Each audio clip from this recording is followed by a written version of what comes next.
Hey, what's up? What's going on out there? I'm going to check out this video. They're going to be talking about Caitlin Clark and Angel Reese, some type of racial undertones with their rivalry, I guess. And I'm going to keep it real.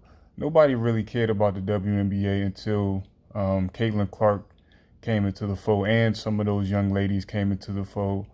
I don't remember a time when this much excitement has been around the league, except I probably want to say when it first got started, but I've never been in a bar, a club, pub, restaurant, whatever, and I heard somebody say, "Hey, turn on that WNBA game." I've never heard that ever. So just keeping it real. Like, only reason they're getting that much attention is because of these young ladies, but more specifically Caitlin Clark. But I'm going to check out the video and see what they're talking about. You say that this is a mirror of what we're living in our broader society. I feel like sports, politics, and culture always intersect. I think the story of Caitlin Clark and Angel Reese, the rivalry, which really isn't a bad rivalry or a true rivalry on the court, is a good thing. I understand that both of these young ladies, and I'll relate it to the race in just one moment. Both of these young ladies were already defined, and they already had to play roles before they even stepped on the court, just based on where they come from, how they were raised, and how they conduct themselves. So when we see Angel Reese doing the "you can't see me" ring finger to Caitlin Clark, the optics of this black girl really taunting this white girl was hard for all of America to see. They're like, how dare, how dare? But that is a rite of passage when you... I'm not going to say that. I saw that, and that wasn't even the first thing that came to my mind. It was just trash talk. I don't know why she tried to racialize that moment, but the first thing that came into my mind was just they were just trash talking. That's just regular sports banter, just going back and forth. That's all. And that's how you play sports.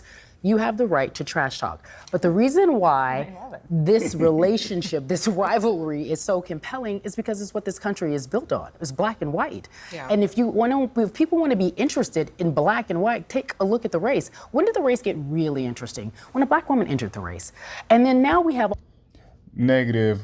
Kamala Harris doesn't even see herself as white or black. She said she's Indian. She don't even know what the hell she is, honestly. Like, she flip-flops on the topic constantly. So I'm going to disagree with you on that one. All these conversations about whether or not Kamala is black enough, is she too black, was she doing things she wasn't supposed to be? And there are all of these racial issues that are coming up that have nothing to do with the election, and that is exactly what's happening with this. I don't think people even know what Caitlin Clark's politics are. Well, they got a little glimpse. Another thing, why should they even care? She's a ball player. Like, she should be focused on playing basketball. Now, if she has an educated opinion or thought on the election, go right at it. But most athletes don't have an educated opinion about it. And I say most, not all, but some really don't. They don't really do research and know really what's going on. Just let her be a ball player and let her do her thing. By the way, no, I don't even think her liking a post suggests that she's endorsing let me just explain, because I think if anybody missed it, Taylor Swift did her post endorsing Kamala Harris and encouraging people to vote. Caitlin Clark liked this post, which caused a huge uproar because I think people assumed that she was, because she's white, that she is conservative or Republican. I don't know. But it wasn't just that, though. I think the issue is that there were a lot of people who called themselves fans of Caitlin Clark's, and frankly, and I know you found this, Carrie, that the reason that they became so vocal about their fandom of her was because they were using her as a wedge and a weapon against the black women in the league. And they co-opted the narrative because the league, the WNBA, is a league of LGBTQA. Like, you just don't want to. A third of the league. Exactly. Most of those chicks, hey, they on the other side, and if you know what's up, you know what the other side means. I don't have to go on about that. But anyways, like I was saying earlier, the newer women that are coming in the WNBA, the younger ones or whatever, the Caitlin Clarks, the Angel Reese, and it's a couple other ones I can't think of their names off the top of my head, look more like women. They're not coming in looking like dudes with a bunch of tattoos, and they can hoop. So that adds to that element. But it's a big element of that in that league, that particular group of people. Third of the league is, and they're 70% black black women, women. and you can't really market that to America. So here you have this woman from Iowa who they think is hetero and living the life that she is supposed to live, and accordingly, and doing all the things that represents basketball. So we've and just they're- projected all this. yeah, we have projected. I think that's one of the onto biggest. these basketball Couldn't it just be players. that Caitlin Clark is like one of the most talented She is women talented. basketball players There's no question in the history of the country? She comes along, she does amazing things, and then Scott, people you're say, not being honest. well, people say all of a sudden I'm now interested in something I wasn't before. Look at the attendance, look at the viewership, and then they watch the games, and she's constantly being abused. She was stabbed in the eye last night. She was not stabbed. That's true. She got poked in the eye. You know, she gets roughed up. And like I said, I see things from time to time about the WNBA and about her because they talk about it a lot, damn near all the time. But, you know, she has a target on her back. Really, the players in the WNBA should be happy that she's bringing that much attention because they always crying about not getting paid certain things. But she's bringing that attention. That should translate to more dollars for them. So they should be happy for her.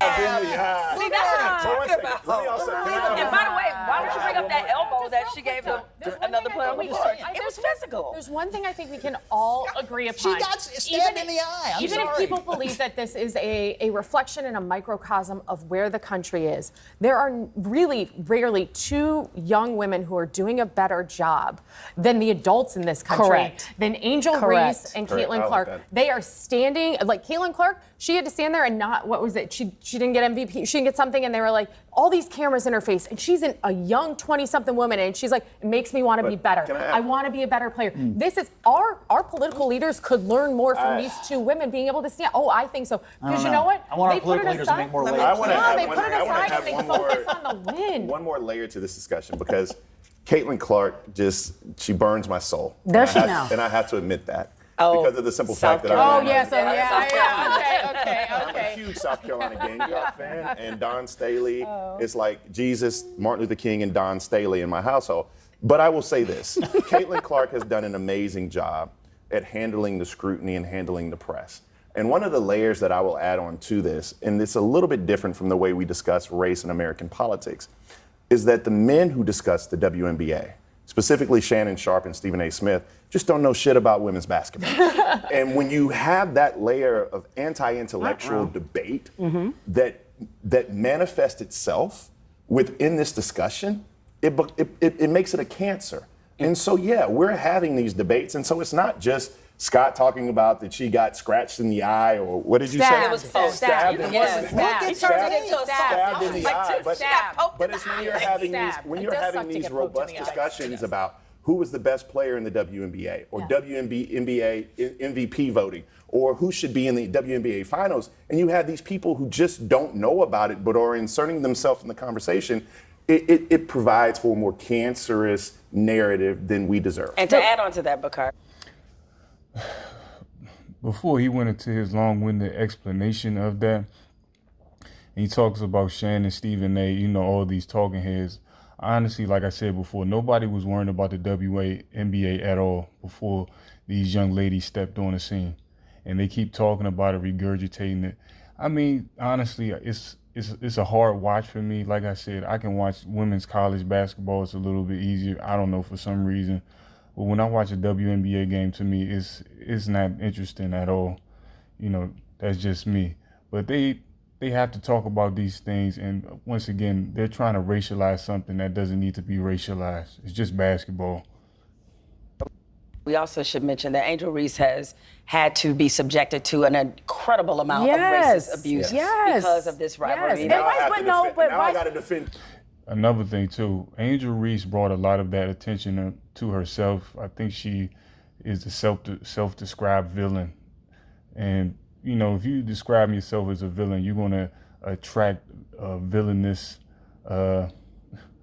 How I should say this, villainous attention. It's not going to be the most positive attention you're going to receive. You're going to receive a lot of vitriol and hate if you place that title on yourself. No, Monkey and no, Angel Reese.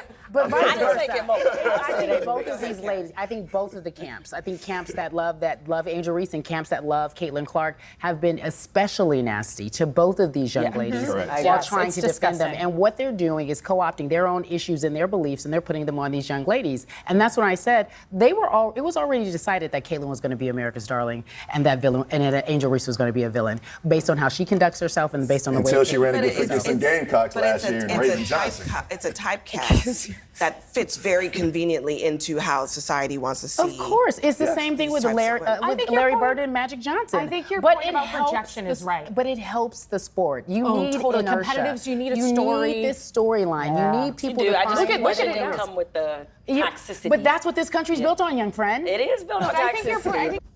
I agree with her to that point. Like, a lot of this country is built on stuff that's black and white, and a lot of stuff is quote unquote racialized. But in this particular instance, they try to make everything make this racialized because they're trying to, contrast this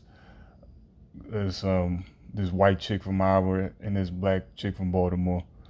I mean, they're just trying to find anything to talk about, drum up any talking point they can.